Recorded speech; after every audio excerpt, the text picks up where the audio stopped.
오늘은 그 전영발 화백의 유택에 있는 상주 오대동에 와 있습니다. 한때 대구 화단에서 천재적인 화가라고 소문이 났던 전영발 화백은 살아생전에 1998년도 공산 갤러리가 개관하면서 개관 전에 초대되었고, 그 다음에 두 번째는 2003년도에 그 이현 갤러리에서 전시회를 가진 바 있습니다. 평생 이 두 번의 그 전시회를 가졌고, 그 남은 그 작품들도 대부분 그 자기 검열에 걸려가지고 전부 다 찢어버리고 없어져서 지금 남아있는 작품은 얼마 되지 않습니다. 오늘 제가 녹화를 하고 있는 이 장소는 전영발 화백의 그 누님, 큰 누님, 그 아들 되시는 분, 김민용 씨가 지금 현재 옛날 말로 하면 심유를 하고 있습니다. 지금 저쪽 보고 있는 그 감나무 밑에 전영발 화백의 그 유택을 조그맣게 만들어 놓고 기리고 있는 그런 장소입니다. 오늘 그 조카, 외조카, 김은용 이분도 그림을 그립니다. 김인용 그 화가를 모시고 기억에 남는 전영발 선생에 관한 기억에 남는 얘기를 몇 마디 들어보고자 합니다. 전영발 화백이 한 20살 정도쯤에서 춘천에 가서 그 조카 집에 같이 그 누님하고 같이 생활한 걸로 그렇게 알고 있습니다. 그 시절의 얘기가 기억나면 한 말씀 해주시기 바랍니다. 예, 좀 저로서도 오래된 일이라서 뚜렷한 기억은 그렇게 많이 없는데, 제 기억으로는 아마 제가 초등학교 1학년 때 제가 이제 우리 집 대구였었는데, 대구에 초등학교 1학년 입학하고 아버님이 직업 군인이셔가지고 강원도로 아마 정근을 가시면서 우리 가족이 다 이사를 갔는데, 저는 이제 그때는 외삼촌 우리 집에 같이 사는구나 하는 그 정도로 알았는데, 나중에 이제 어른들 이야기를 들으니까는 그 전생님이 이제 고등학교를 다니다가 자기 원하는 고등학교 진학을 하여튼 진학이 제대로 안 돼서 또 그리고 할 수 없이 어떤 고등학교를 다니다가 해서 학교도 관두고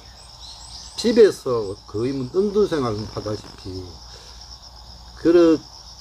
그런 생활 중에 이제 저희 아버님이 저거 작은 천암 절에 두면은 젊은 친구가 잘못하면 폐인 되겠다. 그래서 공기 좋은 강원도 가가지고 그래도 좀 지내면은 정신적으로는 도움이 안 되겠나. 그래서 강원도를 같이 이제 데려갔다 하는 이야기를 나중에 들었었거든요. 하여튼 그랬었는데, 제 그때 기억으로는 이제 전생님이 처음에는 우리 집에 같이 살다가 아무래도 시골에 좁은 집이니까는 따로 집 근처에 따로 이제 방을 하나 얻어가지고 정말 단칸방에서, 근데 그때 제 기억으로는 가끔 이제 전생님한테 놀러 가면은 그 좁은 방에 이제 혼자서 그림을 그리시면서 벽에다가 자기 그림들을 쭉 붙여놓고 그랬는데, 그때 제 기억으로는 저는 근데 초등학교 1학년 했으니까 제가 보기에는 형태도 없는 정말 이상야릇한 그림들이 거의 벽에 붙어 있었고, 또 제가 그때 지금 기억에는 삼촌 저건 뭐야 그러면은 재밌는 말로, 다른 이름 재밌는 말로, 예를 들어서 둥근 형태 같으면은 이런 말해도 좀 어색한데 저거는 누구불알, 저거는 누구불알 하면서 그냥 우스갯소리로 그런 말 같습니다. 비산동 화실 이후에 그 시절부터 해서 화실하고 좀 이렇게 관계되는 그 이야기를 좀 한번 들려주시기 바랍니다. 제가 그래서 이제 앞서 말씀드렸던 강원도 생활을 제가 초등학교 3학년 때 이제 다시 대구로 왔는데, 그 이후에는 제가 저도 이제 학교 다니고 전선생님도 그때 제 기억은 나름대로 고등학교를 안 나오셔가지고 하여튼 검정고시 통해서 이렇게 대학을 가시고 하면 그랬었는 걸로 들었는데, 그러다가 제 고등학교 1학년 때 우연찮게 우리 집 근처에 이제 전영발 선생님 작업실이 이제 오게 돼가지고, 그래서 우연하게 또 거기 놀러 갔다가 저는 그냥 이제 정말 놀러 갔다가 또 그게 또 인연이 돼서 그때부터 제가 또 그 전쌤한테 그림을 배우는 계기가 되게 됐는데 그때 기억을 더 넣어보면 전생님 저뿐만 아니고 그때 이제 그 레슨 받는 그 고등학교 입생들이 몇 명 있었는데 전생님을 굉장히 어려워했던 걸로 제가 기억을 하거든요. 선생님 굉장히 좀 엄하셨고 특히 이제 그림 지도하는 면에서는 말씀은 많이 안 하시고 또 좀 엄하시고 그러면서 꼭 그 필요한 것만 저희한테 이렇게 알려주시고 그래서 그때는 저는 이제 족하고 뭐 외삼촌이었지만은 같은 학생 입장에서는 상당히 엄하신 선생님이다. 그러고 제 어릴 때는 굉장히 정말 다정하고 또 좀 이렇게 유머 많으시고 그런 분이셨는데 나중에 제가 이제 고등학생만큼 커서 그림을 배울 때는 굉장히 엄하시고 또 막 굉장히 좀 냉철하다 그러시나 하여튼 그런 면들을 많이 보이셨죠 그 당시에는. 혹시 그 지산동에 그 화실 두 군데 있었다는 거죠? 두 분 네. 옮겨 있었다는 거죠? 네. 지산동 화실 때 무슨 특별히 기억에 남는 일 없습니까? 지산동 화실에서 이제 두 군데 세 군데 이렇게 옮겨 다니셨는데 그 사실은 집도 근처기도 하고 해서 옮겨 다니셨는데 뭐 화실에 제가 이제 찾아가 뵈면은 뭐 늘 뭐 하시던 말씀이 젊었을 때 그림 많이 그려라 또 뭐 하여튼 그런 말씀들만 주로 하시고 뭐 또 평소에 그렇게 말을 많이 하시는 분이 아니니까는 그런데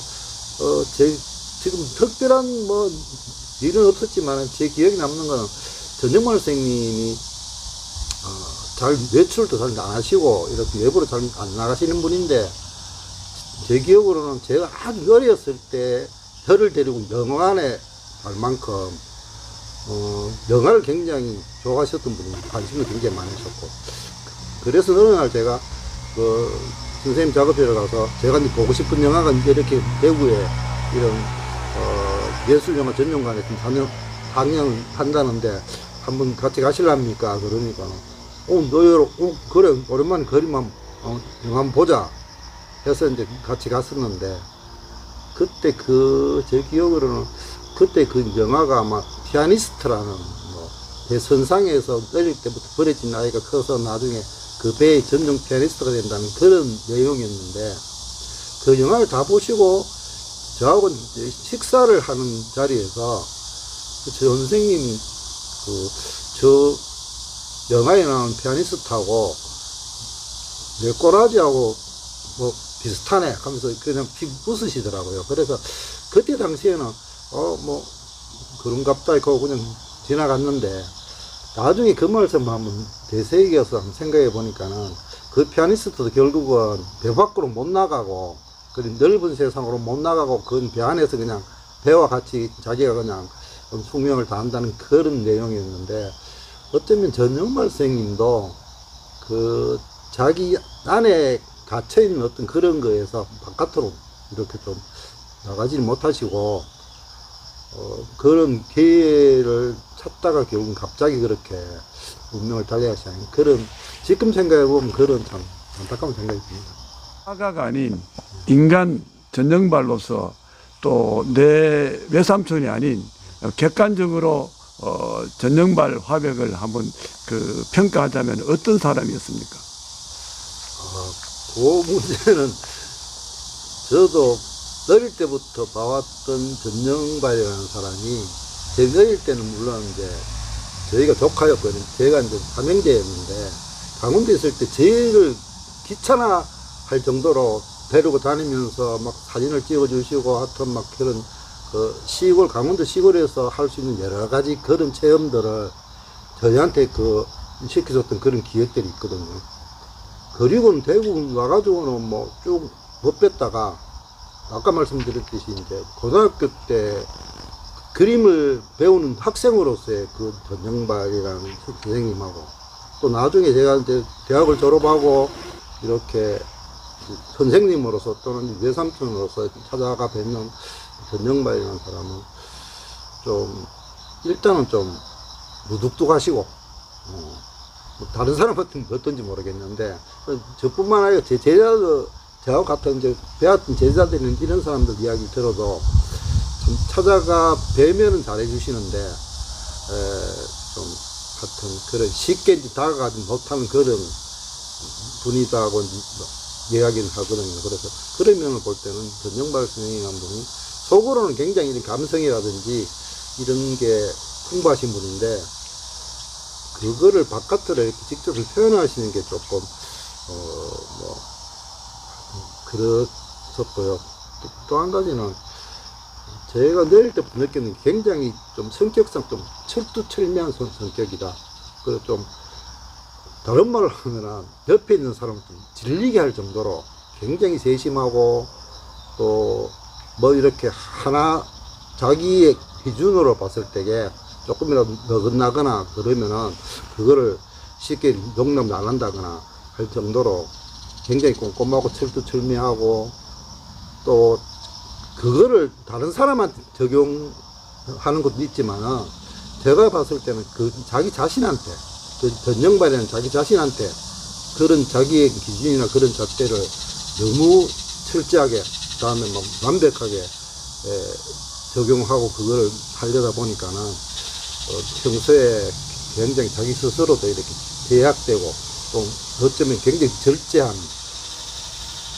그런 삶을 사는 분이 아니었나. 해야 되는 질문인데 전영발 하백이 평생 정말 가난하게 살았잖아요. 가난하게 살았는데 그 조카분께서 조금 그때 그 화실 대여라든가 뭐 이런 거 교직 생활하면서 좀 보태해 주신다는 얘기를 들었는데 그 얘기 한번 들려주십시오. 그거는 뭐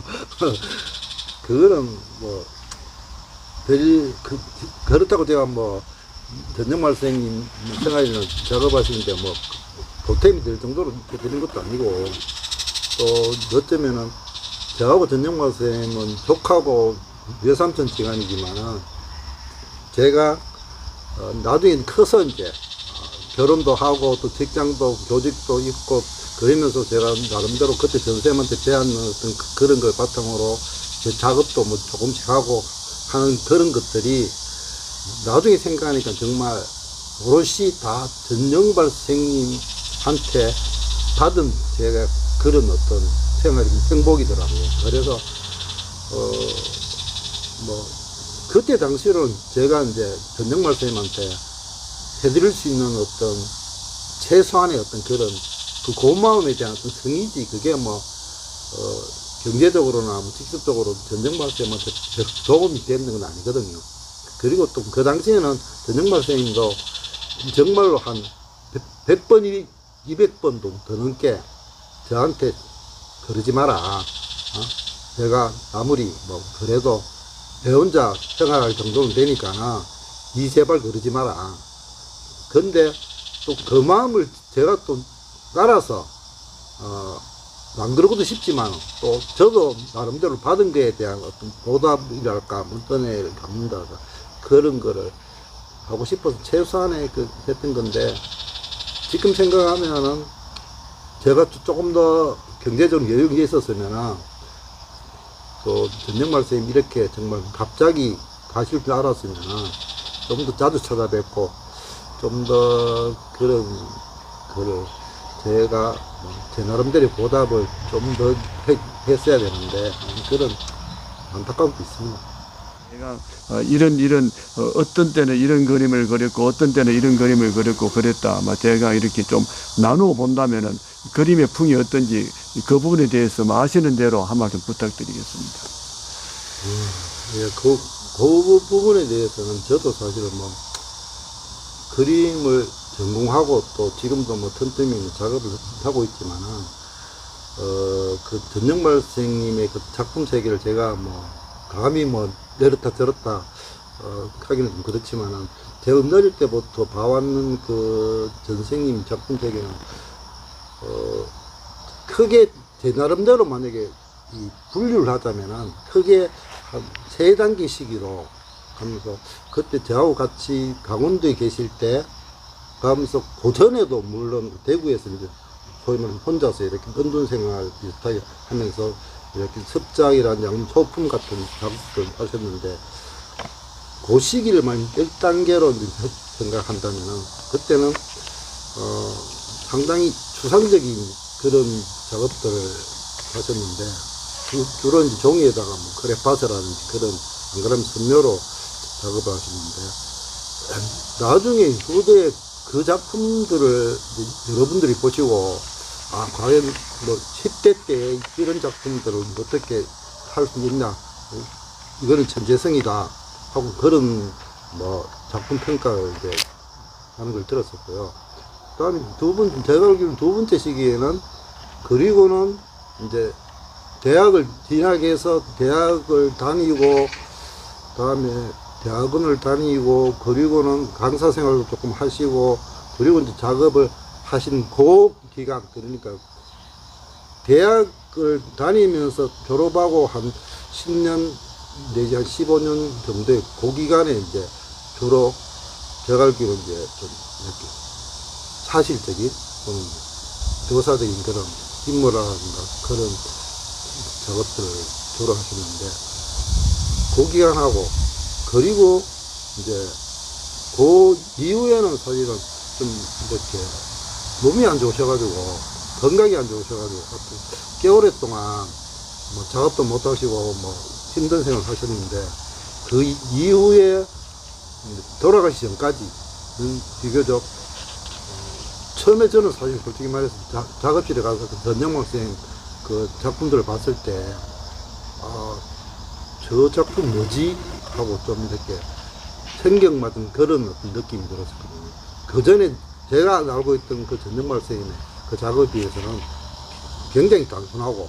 그다음에 거의 뭐 선화 또는 그런 선묘적인 작업들이 거의 대부분이었으니까 그런데 생각해보면 지금 전 선생님 작품 여작으로 남아있는 작품 중에 그 작품들이 제일 양이 많거든요. 그래서 그때는 그랬었는데 지금 제가 이제 그 작품을 복원하고 다시 분류하고 이렇게 보다 보니까는 그 어쩌면은 이 작품들이 이 단순한 어떤 선묘 작품이라는 이런 작품들이 전 선생님이 궁극적으로 어떤 자기 속에 있는 것을 표현하려고 하는 그런 어떤 세계관 아니었을까. 그래서 저는 뭐 아직도 제 그거에는 그런 작품들을 뭐 다 이해도 못하고 또 그런 면이 있지만 하여튼 제가 보기에는 뭐 그런 그 말년의 그 작품들이 어쩌면 진정한 전영발이라는 작가가 자기 속에 있는 뭔가를 표현하고자 하는 그런 어떤 방법이 아니었을까 하고 지금 나름대로 생각합니다. 떠나보내고 이제 8개월이 지났는데 지금 심정이 뭐 어떻습니까? 지금 사실은 제 이제 여기는 사실 제 작업실인데 제가 뭐 살림하는 곳은 아니고 작업실인데 작업실에 그 전정말 선생님 이제 돌아가시기 전에 그 선생님 돌아가시고 나면 그 유해를 제 작업실에 모시고 싶다고 그러니까는 그때 당시에는 선생님이 뭐 그래 나도 뭐 그런 게 좋다 이래서 이제 지금 여기 오셨는데 지금 유해가 제 작업실에 계시는데도 가끔 가다가 제가 나도 모르게 전화기를 들어서 전 선생님 작업실에 지금 전화하는 그런 게 아직까지 남아있거든요. 그래서 전 선생님한테 전화를 드려서 잘 계십니까? 요즘 컨디션 어떠십니까? 이렇게 하고 하는 게 조금도 전화를 하면 받으실 것 같은 그런 누구라도 자기 부모님이나 뭐 자기 스승님한테 그런 감정이 있겠지만 저는 특히 좀 제 뿌리랄까 제 어떤 우상 뭐 제가 이제 살아계실 때도 농담으로 가끔 그런 말씀을 드렸는데 그런 존재 자체가 저한테는 갑자기 어느 날 갑자기 사라져버린 그런 느낌이라서 그래서 뭐 개인적인 이야기지만은 전 선생님 돌아가시고 사장님 돌아가기 전부터 이제 투병 생활 할 때부터 제가 지금까지 한 7, 8개월, 한 1년이 다 돼 가는데, 제가 개인적으로 작업을 지금 하나도 못하고 있습니다. 그래도 전생님 봐서 이제 앞으로 작품도 작품 활동 좀 하셔야 되지. 근데 뭐, 아직까지 마음이 정리가 잘 안 되어 있구만. 뭐 하여튼 지금도 아직까지 그림 작업하는 뿐만 아니고 제 생활하는 것도 어쩌면 살아 계실 때는 제가 뭐 자주 가봐야 한 달에 한 번, 두 번 찾아뵀는데 막상 돌아가시고 나니까는 그 어떤 안 계시다는 후유증이 제 개인적으로 좀 후유증이 상당히 커가지고 가슴 안쪽이 텅 빈 것 같다. 뭐 그런 느낌이야. 반쪽이 어디에 뭐 다른 데가 있는